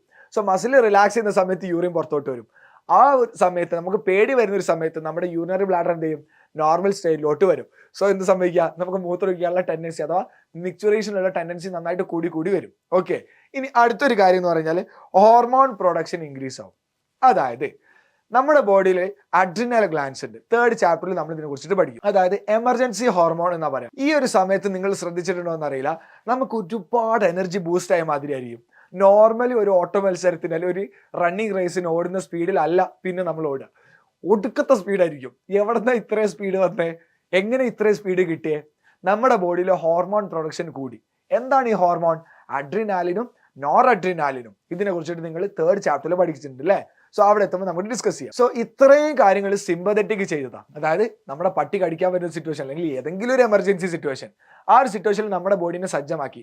ഇനി ആ ഒരു എമർജൻസി സിറ്റുവേഷൻ കഴിഞ്ഞു, ഇനിയും പഴയ പോലെ തന്നെ നിൽക്കണോ, പേടിച്ചിട്ട് തന്നെ നിൽക്കണോ, വേണ്ട. നമ്മുടെ ആ എമർജൻസി സിറ്റുവേഷൻ കഴിഞ്ഞു എന്ന് വിചാരിച്ചോ, നമ്മൾ പെട്ടെന്ന് വീട്ടിൽ കയറിയിട്ട് വാതിലടച്ചു, ഇനി പട്ടി വരുമോ, ഇല്ല. സോ പേടി മാറി. ഇനി നമ്മുടെ ബോഡി പഴയ സ്റ്റേറ്റിലോട്ട് തിരിച്ചു വരണ്ടേ, ആ ഒരു എന്താ പറയുക, ഹാർട്ട് ബീറ്റ് ഒക്കെ സ്ലോ ഡൗൺ ചെയ്ത് നമ്മുടെ ട്രക്കിയോ ഒന്ന് എന്തായാലും നോർമൽ സ്റ്റേറ്റിലോട്ട് വന്ന് ഡൈജഷനൊക്കെ റീസ്റ്റാർട്ട് ചെയ്ത് നോർമൽ സ്റ്റേറ്റിലോട്ട് കൊണ്ടുവരണ്ടേ. അത് ചെയ്യുന്നത് ആരാന്നാ പറയുന്നത്, നമ്മുടെ പാരാസിമ്പതറ്റിക്. ഓക്കെ, അത് ചെയ്യുന്നതാണ് നമ്മുടെ പാരാസിമ്പതറ്റിക്. ഇത്രയും നേരം ചെയ്തത് സിമ്പതറ്റിക്കാ. ഇനി പാരാസിമ്പതറ്റിക് ചെയ്യുന്ന ഫസ്റ്റ് കാര്യമാണ് എന്ത്, നമ്മുടെ കണ്ണിലെ ഐ അഥവാ പ്യൂപ്പിളിന്റെ സൈസ് എന്തെയും നേരത്തെ എൻലാർജ് ചെയ്തിട്ടുണ്ടായിരുന്നു, ഡയലൈറ്റ് ചെയ്തിട്ടുണ്ടായിരുന്നു അല്ലേ. ഇനി അത് നോർമൽ സ്റ്റേറ്റിലോട്ട് അല്ലെങ്കിൽ കൺട്രാക്ട് ചെയ്ത് തിരിച്ചു കൊണ്ടുവരാം. ആവശ്യത്തിന് ലൈറ്റ് കയറിയാൽ മതി അല്ലേ. സോ അതാണ് ആര് ചെയ്തത്, നമ്മുടെ പാരാസിമ്പതറ്റിക് ചെയ്ത ഒന്ന്. അടുത്ത എന്താ, നമ്മുടെ സലൈവന്റെ പ്രൊഡക്ഷൻ എന്ത് ചെയ്യുക, ഇൻക്രീസ് ചെയ്യുക. നേരത്തെ സിമ്പതറ്റിക് എന്ത് ചെയ്തിട്ടുണ്ടായിരുന്നു, സലൈവന്റെ പ്രൊഡക്ഷൻ കുറച്ചിട്ടുണ്ടായിരുന്നു. ഇപ്പൊ എമർജൻസി ഒക്കെ കഴിഞ്ഞു, ഇനി സലൈവന്റെ പ്രൊഡക്ഷൻ എന്ത് ചെയ്യണം, കൂട്ടണം. സോ എന്ത് ചെയ്യും, സലൈവന്റെ പ്രൊഡക്ഷൻ കൂടും. അതാര് ചെയ്തു, പാരാസിമ്പതറ്റിക് ചെയ്തു. ഇനി അടുത്താണത് നമ്മുടെ ട്രക്കിയെ കൺട്രാക്ട് ചെയ്തു. നേരത്തെ നന്നായിട്ട് എയർ കയറാൻ വേണ്ടിയിട്ട് ട്രക്കി എന്ത് ചെയ്തിട്ടുണ്ടായിരുന്നു, എക്സ്പാൻഡ് ചെയ്തിട്ടുണ്ടായിരുന്നു. ഇപ്പൊ ഇനി ആവശ്യത്തിന് മതി, പേടിയൊക്കെ കഴിഞ്ഞു, പട്ടിനി കടിക്കൂല, ആവശ്യത്തിന് എയർ കയറിയാൽ മതി എന്നുണ്ടാകുമ്പോൾ ട്രക്കിയെ കൺട്രാക്ട് ചെയ്തിട്ട് ചുരുങ്ങും. ഓക്കെ അല്ലേ. അടുത്തത് എന്താ, ഹാർട്ട് ബീറ്റ് നോർമൽ ആവും. പട്ടി പോയി കഴിഞ്ഞാലും ഹാർട്ട് ബീറ്റ് ചെയ്തുകൊണ്ടിരിക്കുമോ, ഇല്ല, പേടി കഴിഞ്ഞു. ഇനി ഹാർട്ട് ബീറ്റ് എന്ത് ചെയ്യും, നോർമൽ സ്റ്റേറ്റിലോട്ട് ഒരു 70 to 80 റേഞ്ചിലോട്ട് എത്തും. ഓക്കെ അല്ലേ. അടുത്ത എന്താ, നമ്മുടെ ഗ്യാസ്ട്രിക് ആക്ടിവിറ്റീസ് ഒക്കെ നോർമൽ ആവും, നമ്മുടെ ഡൈജഷൻ ഒക്കെ റീസ്റ്റാർട്ട് ചെയ്യും. ഓക്കെ. അടുത്ത എന്താ, ആവശ്യത്തിനപ്പുറം ഇനി ഗ്ലൂക്കോസ് ഉണ്ടെന്നുണ്ടെങ്കിൽ, അതായത് നേരത്തെ നമ്മൾ ലിവറിൽ സ്റ്റോർ ചെയ്ത് വെച്ചിട്ടുള്ള ഗ്ലൈക്കോജനെ ഗ്ലൂക്കോസ് ആക്കിയിട്ടുണ്ടായിരുന്നു അല്ലേ, ഇനി ഗ്ലൂക്കോസിനെ തിരിച്ച് എന്താക്കും, ഗ്ലൈക്കോജൻ ആക്കും. ആവശ്യത്തിൽ കൂടുതൽ ഗ്ലൂക്കോസ് ഇനി പ്രസന്റ് ആണെന്നുണ്ടെങ്കിൽ, ബ്ലഡിൽ ഗ്ലൂക്കോസ് ഉണ്ടെന്നുണ്ടെങ്കിൽ അതിനെന്താക്കിയിട്ട് മാറ്റും, ഗ്ലൈക്കോജൻ ആക്കും. എന്നിട്ട് അവിടെ കൊണ്ടുപോയി സ്റ്റോർ ചെയ്ത് വെക്കും, ലിവറിൽ കൊണ്ടുപോയി സ്റ്റോർ ചെയ്ത് വെക്കും. അതാരെ ചെയ്യുക, പാരാസിമ്പതറ്റിക്. സിമ്പതറ്റിക് ആയിരുന്നു ഗ്ലൈക്കോജനെ ഗ്ലൂക്കോസ് ആക്കിയിട്ട് കൊണ്ടുവന്നത്. ഇനി ഗ്ലൂക്കോസിന് എന്താക്കണം, ഗ്ലൈക്കോജൻ ആക്കണം. അതാര് ചെയ്യിപ്പിച്ചോളും, പാരാസിമ്പതറ്റിക് ചെയ്യിച്ചോളും. അടുത്തെന്താ, പെരിസ്റ്റാൾസിസ് ഒക്കെ നോർമൽ സ്റ്റേറ്റിലോട്ട് വരും. അതുപോലെ തന്നെ നമ്മുടെ യൂറിനറി ബ്ലാഡർ കൺട്രാക്ട് ചെയ്ത് നിൽക്കും, അതായത് യൂറിൻ അവിടെ ഹോൾഡ് ചെയ്ത് നിർത്തിക്കോളും. അപ്പൊ ആ പേടി പോയി കഴിഞ്ഞാൽ നമുക്ക് എന്ത് സംഭവിക്കും? മൂത്രം ഒഴിക്കാനുള്ള ടെൻഡൻസി കുറച്ച് കുറയും അല്ലേ? അതുപോലെ ഈ പറയുന്ന ഹോർമോണിന്റെ പ്രൊഡക്ഷൻ എന്താവും? ഡിഗ്രീസ് ആവും. അതായത് പിന്നെ നമ്മൾ ഓടുമ്പോൾ അത്ര എനർജി ഒന്നും ചിലപ്പോൾ കിട്ടിയെന്ന് വരില്ല. അതിന്റെ റീസൺ എന്താ? ആ നേരത്തെ പറഞ്ഞിട്ടുള്ള അഡ്രിനൽ ഹോർമോൺസിന്റെ പ്രൊഡക്ഷൻ ഒക്കെ ഡിഗ്രീസ് ആയി. ഓക്കെ, സോ ഇതാണ് ഓട്ടോണോമസ് നെർവസ് സിസ്റ്റം, അതുപോലെ സിമ്പതറ്റിക്കും പാരാസിമ്പതറ്റിക് നെർവസ് സിസ്റ്റം. ഇനി ഒരു കാര്യം കൂടെ നമുക്ക് ഈ ചാപ്റ്ററിൽ പഠിക്കാനുണ്ട്, നമ്മുടെ നെർവസ് സിസ്റ്റത്തിന്റെ ഡിസോർഡർ. എന്തൊക്കെയാണ് നെർവസ് സിസ്റ്റത്തിന് വരുന്ന അസുഖങ്ങൾ എന്ന് നോക്കണം. നമുക്ക് മെയിൻലി 3 ഡിസീസ് പഠിക്കാനുണ്ട്. ഏതൊക്കെയായിരുന്നു? അൽഷിമേഴ്സ് ഉണ്ടായിരുന്നു, പാർക്കിൻസൺസ് ഉണ്ടായിരുന്നു, എപ്പിലെപ്സി ഉണ്ടായിരുന്നു അല്ലേ? സോ ഫസ്റ്റ് അൽഷിമേഴ്സ് നോക്കാം. എങ്ങനെയാണ് അൽഷിമേഴ്സ് വരുന്നതെന്ന് അറിയോ? നമ്മുടെ ബ്രെയിനിൽ ഒരു ഇൻസോല്യൂബിൾ പ്രോട്ടീൻ അടിഞ്ഞുകൂടാണ്. അങ്ങനെ പ്രോട്ടീൻ അടിഞ്ഞുകൂടുമ്പോൾ ബ്രെയിനിലുള്ള ന്യൂറോൺസ് ഡാമേജ് ആവും. എങ്ങനെയാ വരുന്നത്? നമ്മുടെ ബ്രെയിനിൽ ഒരു ഇൻസോല്യൂബിൾ പ്രോട്ടീൻ അടിഞ്ഞുകൂടുക, അങ്ങനെ നമ്മുടെ ബ്രെയിനിലുള്ള ന്യൂറോൺസ് ഡാമേജ് ആവുക. സോ എന്താ സംഭവിക്കുക? ഓർമ്മക്കുറവ്, ഡെയിലി റൊട്ടീന് മറന്നോ, എല്ലാ കാര്യങ്ങളും മറന്നോ, ഞാൻ എന്തായിരുന്നു, എൻ്റെ ഫാമിലി എന്താണ്, ഞാൻ എന്ത് വർക്ക്, എല്ലാ കാര്യങ്ങളും മറന്നു പോകുന്ന ഒരു സിറ്റുവേഷൻ ആണ് ഈ പറയുന്നത് അൽഷിമേഴ്സ്. ഓക്കെ അല്ലേ? ഒരു പെർമനന്റ് ക്യൂർ ഇതിനില്ല. ഓക്കെ, അടുത്ത ഡിസീസ് എന്ന് പറയുന്നത് പാർക്കിൻസൺസ് ആയിരുന്നു. എന്താ പാർക്കിൻസൺസ് എന്ന് പറഞ്ഞാൽ? പാർക്കിൻസൺസ് വരുന്ന എങ്ങനെയാണ്? നമ്മുടെ ബ്രെയിനിലുള്ള സ്പെഷ്യലൈസ്ഡ് ഗാംഗ്ലിയോൺസ് ഡിസ്ട്രക്ട് ആവുക അല്ലെങ്കിൽ ഡാമേജ് ആവുക. ഈ പറയുന്ന സ്പെഷ്യലൈസ്ഡ് ഗാംഗ്ലിയോന്റെ പ്രൊഡക്ഷൻ കുറഞ്ഞു കഴിഞ്ഞാൽ നമ്മുടെ ബോഡിയിൽ ഡോപ്പാമിന്റെ പ്രൊഡക്ഷൻ കുറയും. ഡോപ്പാമിൻ എന്ന് പറഞ്ഞാൽ എന്താ? ഒരു ന്യൂറോ ട്രാൻസ്മിറ്റർ അല്ലേ? സോ ന്യൂറോ ട്രാൻസ്മിറ്റർ ആയിട്ടുള്ള ഡോപ്പാമിന്റെ അളവ് കുറയും അല്ലെങ്കിൽ അതിന്റെ പ്രൊഡക്ഷൻ കുറയും. ഓക്കെ, ഇനി എന്തൊക്കെയാണ് ഇതിന്റെ സിംറ്റംസ് എന്ന് അറിയോ? നമ്മുടെ ബോഡി ബാലൻസ് തെറ്റും, ഇറഗുലർ ആയിട്ടുള്ള മൂവ്മെന്റ്സ് ഒക്കെ ഉണ്ടാവും നമ്മുടെ ബോഡിയിൽ. നമുക്ക് 2 കാലിൽ നിൽക്കാൻ പറ്റില്ല മേ ബി. അതുപോലെ തന്നെ ഒരു കപ്പിൽ ചായ ഉണ്ടെന്നുണ്ടെങ്കിൽ അത് കറക്റ്റ് എടുത്ത് കുടിക്കാൻ പറ്റില്ല, കാരണം ബോഡി ഷിവർ ചെയ്തുകൊണ്ടിരിക്കും കേട്ടോ. അതായത് നമ്മുടെ ബോഡി നന്നായിട്ട് ഷിവർ ചെയ്യും. അതുപോലെ തന്നെയാണ് പ്രൊഫ്യൂസ് സലൈവേഷൻ, മൗത്തിൽ നിന്നും ഉമിനീര് നന്നായിട്ട് വന്നുകൊണ്ടിരിക്കും. ഫ്രോത്ത് അല്ല, നൊരയും പതയുമല്ല, സലൈവ, ഉമിനീര് വന്നുകൊണ്ടിരിക്കും. എപ്പോ? നമുക്ക് പാർക്കിൻസൺസ് വന്നു കഴിഞ്ഞാൽ. അടുത്ത ഡിസീസ് എന്ന് പറയുന്നത് എന്താണ്? എപ്പിലെപ്സി അഥവാ അപസ്മാരം. എന്താണ് എപ്പിലെപ്സി അഥവാ എങ്ങനെയാണ് ഇത് ഉണ്ടാകുന്നത്? നമ്മുടെ ബ്രെയിനിലുള്ള ന്യൂറോൺസുകളിലൂടെ ഇമ്പൾസുകൾ കണ്ടിന്യൂസ് ആയിട്ട് ഇറഗുലർ ആയിട്ട് ഫ്ലോ ചെയ്യുക. ഇറഗുലർ ആയിട്ടും കണ്ടിന്യൂസ് ആയിട്ടും ആര് ഫ്ലോ ചെയ്യുക? ഇമ്പൾസ് ട്രാൻസ്മിറ്റ് ചെയ്യുക. ഇങ്ങനെയാണ് എന്ത് വരുന്നത്? എപ്പിലെപ്സി വരുന്നത്. Okay, continuous and irregular flow of electric charge in brain. ഇത് വന്നു കഴിഞ്ഞാൽ സിംറ്റംസ് എന്തൊക്കെയാണെന്ന് അറിയോ? മസ്കുലാർ കൺട്രാക്ഷൻ, അതായത് നമ്മുടെ മസിൽസ് ഒക്കെ ഇറഗുലർ ആയിട്ട് കൺട്രാക്ട് ചെയ്തുകൊണ്ടിരിക്കും. അതുപോലെ തന്നെ നമ്മുടെ മൗത്തിൽ നിന്ന് ഫ്രോത്ത് വരും. എന്ത് വരും? ഫ്രോത്ത്, നൊരയും പതയും വരും മൗത്തിൽ നിന്ന്. അതുപോലെ തന്നെ ക്ലഞ്ചിങ് ഓഫ് ടീത്ത്, പല്ല് കടിച്ചു പിടിക്കും. ഇനി മെല്ലെ എന്താ സംഭവിക്കുക? ഫോളോയിങ് ദ പേഷ്യന്റ് അല്ലെങ്കിൽ following which the patient fall unconscious. ആ ഒരു വ്യക്തി, ആർക്കാണോ എപ്പിലെപ്സി വരുന്നത്, അയാൾ മെല്ലെ മെല്ലെ അൺകോൺഷ്യസ് ആവും അല്ലെങ്കിൽ ബോധരഹിതനാവും. ഓക്കെ, ഇത്രയാണ് ഈ ചാപ്റ്റർ വരുന്നത്. ഡീറ്റെയിൽഡ് ആയിട്ട് നമ്മൾ റിവൈസ് ചെയ്തിട്ടുണ്ട് കേട്ടോ. സോ എന്തെങ്കിലും ഡൗട്ട് ഉണ്ടെന്നുണ്ടെങ്കിൽ ഇതിന്റെ MCQ കാര്യങ്ങളൊക്കെ നിങ്ങൾ ചെയ്തിട്ടുണ്ടെന്ന് വിശ്വസിക്കുന്നു. അതുപോലെ തന്നെ നമ്മളൊരു മോക്ക് ടെസ്റ്റ് പ്രൊവൈഡ് ചെയ്തിട്ടുണ്ടായിരുന്നു അല്ലേ? സോ ക്വസ്റ്റ്യൻസ് ഒക്കെ ചെയ്തിട്ടുണ്ടെന്ന് വിശ്വസിക്കുന്നു. ഇനി എന്തെങ്കിലും ഡൗട്ട് ഉണ്ടെന്നുണ്ടെങ്കിൽ വീഡിയോ ഒന്നും കൂടെ റിവൈസ് ചെയ്ത് കാണാം കേട്ടോ. So that's it. Thank you.